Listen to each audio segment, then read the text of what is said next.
6 TV. ఈ మధ్య కాలంలో ఎక్కువగా వినిపిస్తున్న పేరు రొమ్ము క్యాన్సర్. ఇది చాప కింద నీరులా విస్తరిస్తుంది. రొమ్ము క్యాన్సర్ కేవలం ఆడవారిలోనే అనుకుంటే పొరపాటే. ఇది మగవారిలో కూడా బయటపడుతుంటుంది. ఈ రొమ్ము క్యాన్సర్ అనేది కేవలం మన తెలుగు రాష్ట్రాల వారికే ఎక్కువగా వస్తుందా అంటే కాదు. తెలంగాణతో పాటు సౌత్ లో ఉన్న తమిళనాడు, కర్ణాటక స్టేట్స్ లో కూడా ఇది ప్రభావం ఉంది. అలాగే దేశ రాజధాని ఢిల్లీని కూడా ఇది షేక్ చేస్తుంది. అయితే భారతదేశంలో తూర్పు, ఈశాన్య రాష్ట్రాలతో పోలిస్తే సౌత్ స్టేట్స్ లోనే ఈ బ్రెస్ట్ క్యాన్సర్ కేసెస్ ఎక్కువగా కనిపిస్తున్నట్టు భారత వైద్య పరిశోధన మండలి ICMR చేసిన తాజా అధ్యయనం ద్వారా వెల్లడైంది. ఈ అధ్యయనాన్ని వారు 2012 నుంచి 2016 మధ్య కాలంలో నిర్వహించారు.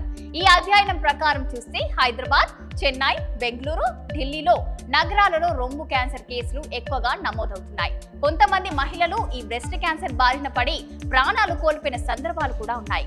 అయితే గ్రామీణ ప్రాంతాల పరిస్థితి కొంత మెరుగ్గా ఉందని చెప్పొచ్చు. పల్లెటూరులో మహిళల రొమ్ము క్యాన్సర్ బారిన పడడం కొంత తక్కువే అంటున్నారు.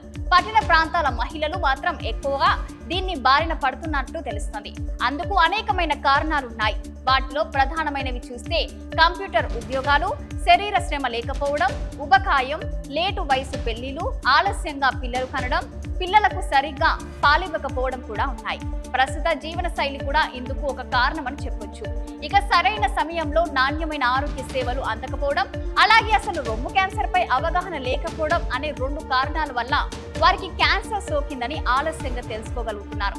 ఈ రోజుల్లో చాలా మందికి ఆరోగ్య అంశాలలో అవగాహన అంతంత మాత్రంగా ఉండడం కూడా మరో కారణం చెప్పుకోవచ్చు. దీని తోడు పరిశోధన ప్రాథమల్య తీరు కూడా ఒక కారణమని ఒక రీసెర్చ్ లో తెలిపిందట. పేద వర్గాల ప్రజల్లో క్యాన్సర్ సమస్యను గుర్తించినప్పటికీ వాస్తవాలు మాత్రం పూర్తిగా వెలుగులోకి రావడం లేదు. కాబట్టి ఈ వ్యాధిని కట్టడి చేయాలన్నా, దీనిపై పోరాటం చేయాలన్నా ముందుగా సమాజంలోని అసమానతలను రూపుమాపాల్సి ఆవశ్యకత ఎంతైనా ఉందని కొన్ని అధ్యయనాలు వివరిస్తున్నాయి.